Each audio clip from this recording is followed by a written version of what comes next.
মৰমৰ ছাত্ৰ-ছাত্ৰীসকল, অসমীয়াৰ ক্লাছলৈ তোমালোকক স্বাগতম জনাইছোঁ। আজি তোমালোকৰ অংকুৰণ পাঠ্যপুথিৰ এটা নতুন পাঠ আৰম্ভ কৰিবলৈ লৈছোঁ। পাঠটো হৈছে পাঠ নম্বৰ 2। আহাচোন আমি ক্লাছটো আৰম্ভ কৰোঁ। আজি আমি পঢ়িম পাঠ নম্বৰ 2 আৰু পাঠটোৰ নাম হৈছে একতাৰ বল। পাঠটি মই তোমালোকক পঢ়ি দিম, তোমালোকে সেইমতে ঘৰত পঢ়িবলৈ যত্ন কৰিবা। তোমালোকে শব্দৰ উচ্চাৰণত খুব গুৰুত্ব দিবা, শুদ্ধভাৱে যাতে শব্দবোৰ তোমালোকে উচ্চাৰণ কৰিব পাৰা। মই কিদৰে পঢ়ি গৈছোঁ তোমালোকে মন দিবা, ঠিক আছে? মই আৰম্ভ কৰিছোঁ। মহীকান্ত বৰুৱা গাঁওখনৰ গাঁওবুঢ়া।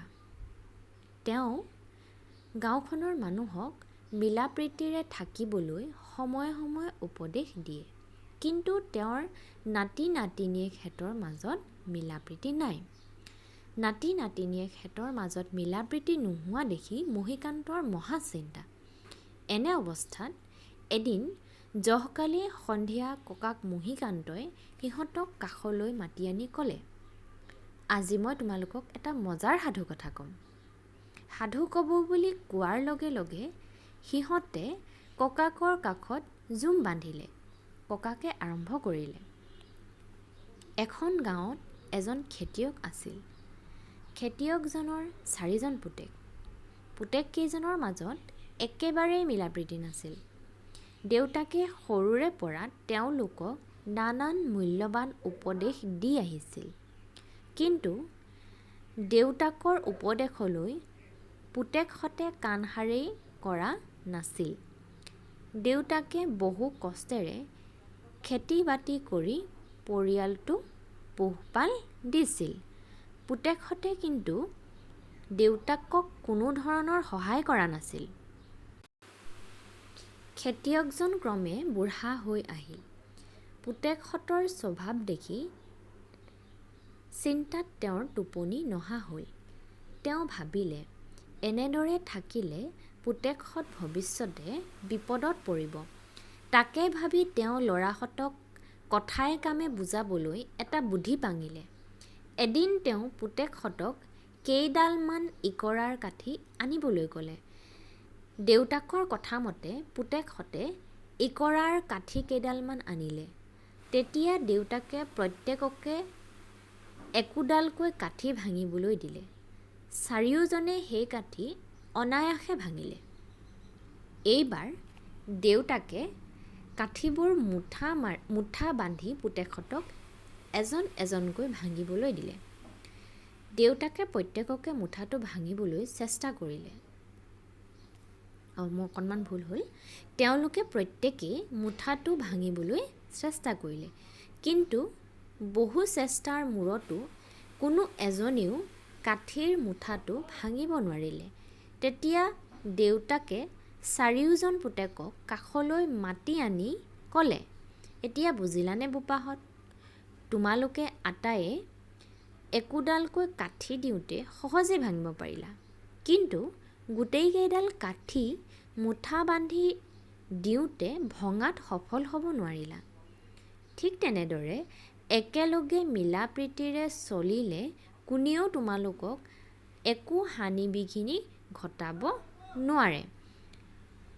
খেতি-বাতি বেপাৰ-বাণিজ্যতো সফল হ'ব পাৰিবাহক। এতিয়াৰে পৰা তোমালোকে সকলো কাম-কাজ একেলগে কৰিবা।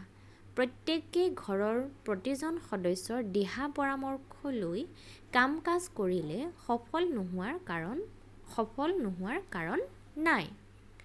সকলো কামকে লগে ভাগে আনন্দেৰে কৰাৰ চেষ্টা কৰিবা। চাৰিওজন পুতেকে কথাটো বুজি পালে আৰু একেলগ হৈ কামত লাগিলেগৈ।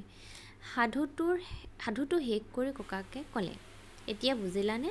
মিলিজুলি থাকিলে তোমালোকে কেতিয়াও বিপদত নপৰা। সকলো কামতে সাফল্য অৰ্জন কৰিব পাৰিবা।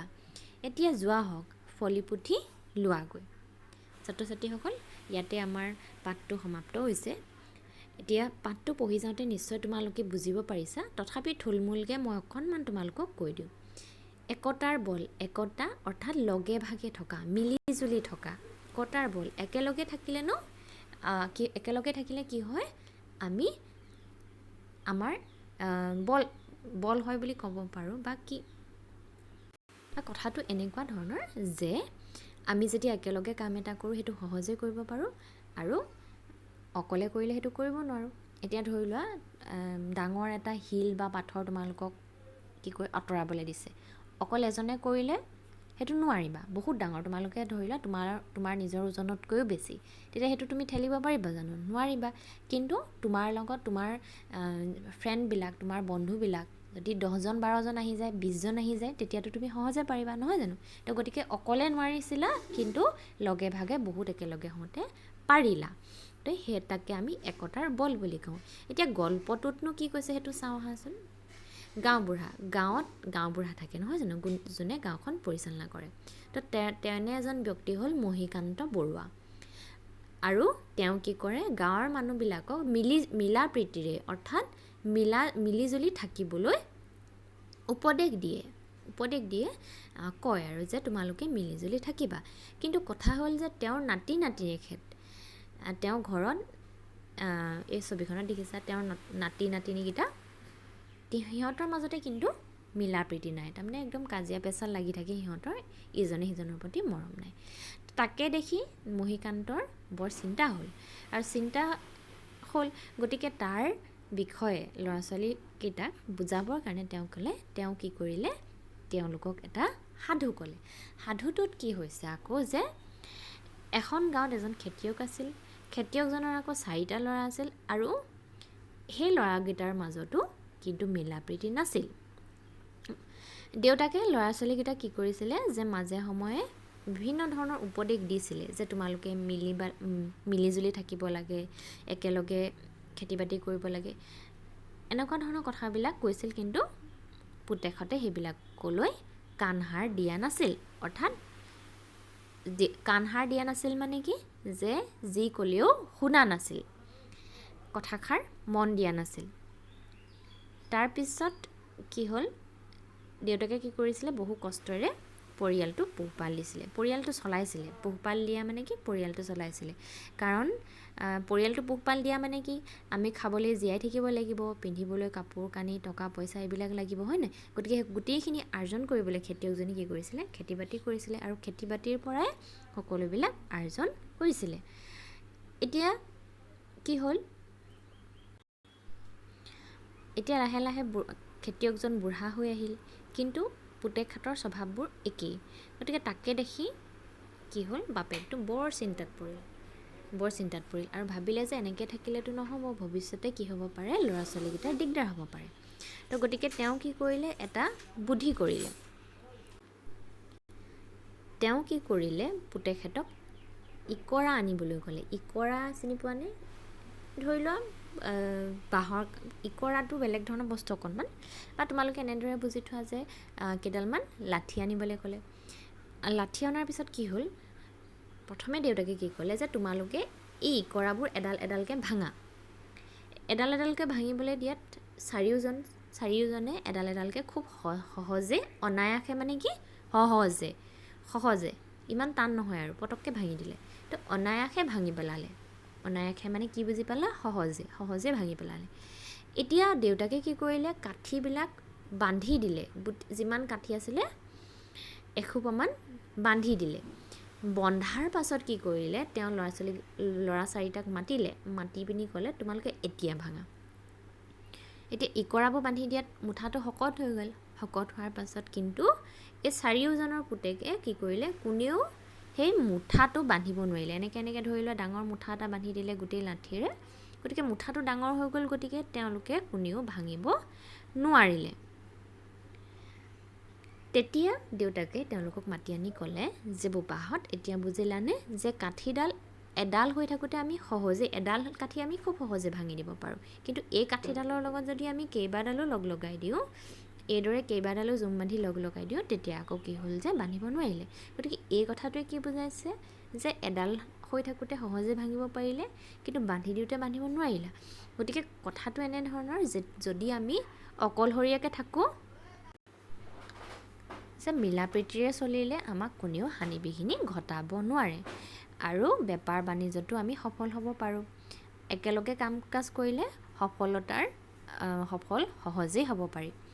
কাৰণ কেইবাজনো একেলগে কাম কৰিলে কি হ'ব, সকলোৱে আমাক পৰামৰ্শ দিব যে এইটো কাম এনেকৈ কৰা, সেইটো কাম এনেকৈ কৰা, এইটো কামত সেনেধৰণৰ ভুল হ'ব পাৰে। গতিকে লগে ভাগে কৰিলে কাম কৰিও ভাল লাগে, হয়নে? আনন্দেৰে কাম কৰিব পৰা যায়। এতিয়া ধৰি লোৱা তোমালোকক স্কুলত কিবা এটা কাম কৰিবলৈ দিলে, অকলে কৰিব, ধৰি লোৱা বেঞ্চখনকে দাঙিবলৈ দিলে। বেঞ্চখন অকলে দাঙিব পাৰিবানে? তোমালোকে বহা বেঞ্চখন বা ডেস্কখন অকলে দাঙিব পাৰিবানে? নোৱাৰা। তোমাক কি লাগিব? এজন লগ লাগিব। অকলে নোৱাৰিছিলা, কিন্তু আৰু এজন লগ হোৱাৰ লগে লগে কামটো সহজে কৰিব পাৰিলা, হয়নে? তো গতিকে আমি যেতিয়া একেলগে থাকোঁ, একেলগে কাম কৰোঁ, তেতিয়া আমি কামবোৰত সহজে সফল হ'ব পাৰোঁ। সেয়ে আমি কি কৰিব লাগে? সকলোৰে লগত মিলা প্ৰীতি মিলিজুলিৰে থাকিব লাগে।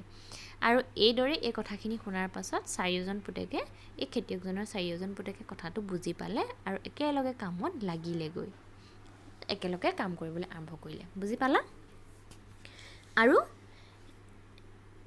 এইবাৰ আকৌ কি হ'ল যে গল্পটো কোনে কৈ আছিলে? মহীকান্তই। কাক কৈ আছিলে? নাতিনীয়েকহঁতক। গতিকে নাতিনীয়েকহঁতকো মহীকান্তই ক'লে যে এই গল্পটোৰ পৰা তোমালোকে বুজি পালানে যে আমি মিলিজুলি থাকিলে কামবিলাক সহজে কৰিব পাৰোঁ আৰু কেতিয়াও বিপদত পৰা নাযায়। যে আমি কিবা বিপদ আহিলেও তেতিয়া আমি সকলোৱে মিলিজুলি সেই বিপদৰ পৰা বাচিব পাৰিম। আৰু সকলো কামতে কি হয়? সাফল্য অৰ্জন কৰিব পৰা যায়। কাৰণ সকলোৱে মিলিজুলি কৰিলে, সকলোৱে এটা এটা কাম কৰিলে কামটো সহজ হৈ উঠে। এতিয়া মই আশা কৰিছোঁ যে তোমালোকে পাঠটো বুজি পাইছা।